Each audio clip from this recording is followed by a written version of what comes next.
to see what I'm doing. Don't go anywhere, because I have got one of the most satisfying skin ribbons you're ever going to see in a long time. It's Nurse Richard, the Wax Wizard. Thanks for joining me. And it's quick, this blink and you miss it. But it was an absolute beauty, this thing. I have previously shared it as a short, and as promised in the previous video, I said I would put this on. But have a look at this. Really satisfying one. I didn't realise it was going to be like this as I first started. But as I pull this out, this thing unravelled, as it can do sometimes. But have a look, it just keeps coming. And it keeps coming. Keeps coming a bit more. It keeps coming. And it keeps coming. Look at that. What a beauty. About 5 centimetres long, that. Now, the ear canal's not 5 centimetres long.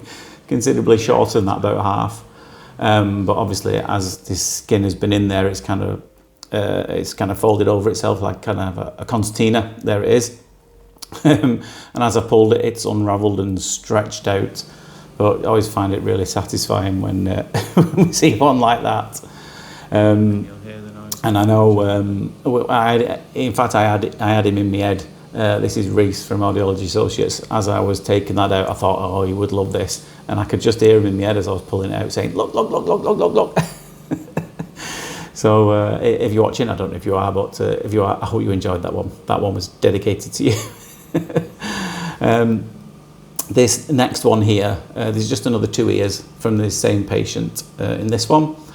Both fairly deep down as well, this. I'm not sure if it had any help getting all the way down this ear canal. I don't think so, because it didn't look particularly squashed or impacted, but still, you wouldn't ordinarily expect earwax to end up down here, so maybe it did have a little bit of a helping hand, who knows. I can't remember, truth be told, it was a while ago since I did this one.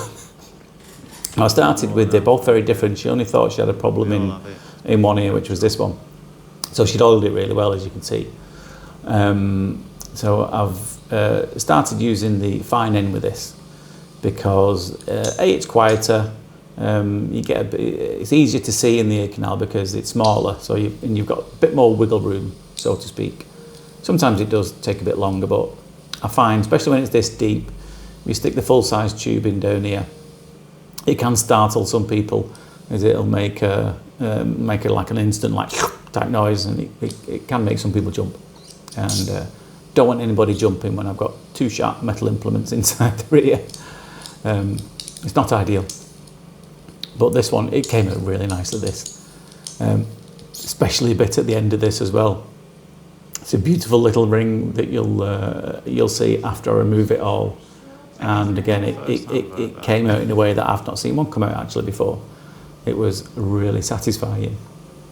Quite soft, this. The other one is very different. You'll see the difference between what happens when you oil an ear, what happens when you don't oil an ear in the other one. Because the other one was just dry as a bone. It was a lot more solid.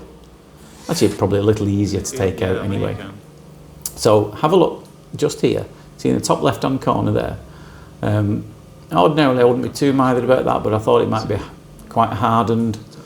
And I just wanted to make sure that there's nothing lurking underneath there. I very much doubted it, but I thought I'll have a quick go.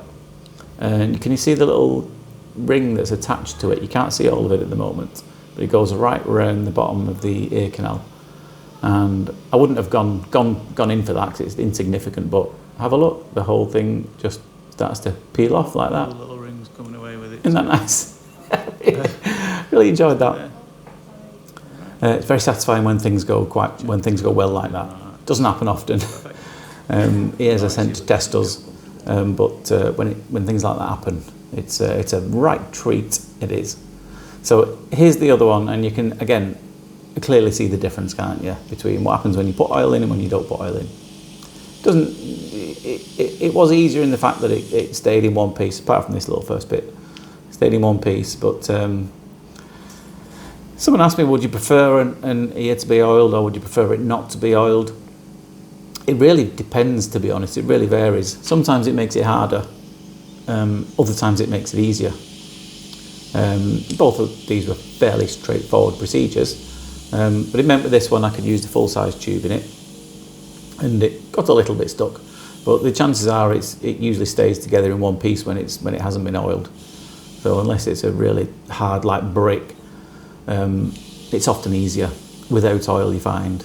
And if you need to oil something during the procedure, then that's what you do. So if people ask me for my advice before they turn up, generally is if you've already been putting oil in, then stop.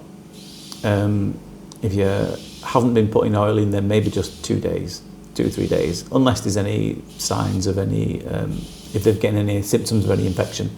Last thing you want to do is put any oil in when that's the case. So out that one pops. Another wax baby safely delivered. I've not said that for a long time, have I? Do keep forgetting. And as you can see, there is a few little dry flakes here and there around there.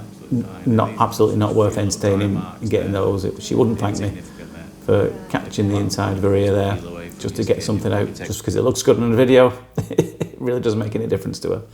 Anyway, I hope you enjoyed that. If you think Reese will enjoy that, let him know. I've got a beautiful skin ribbon that I think he'll really like. But anyway, take care of yourself. But for now, I'll see you later. Ta-da.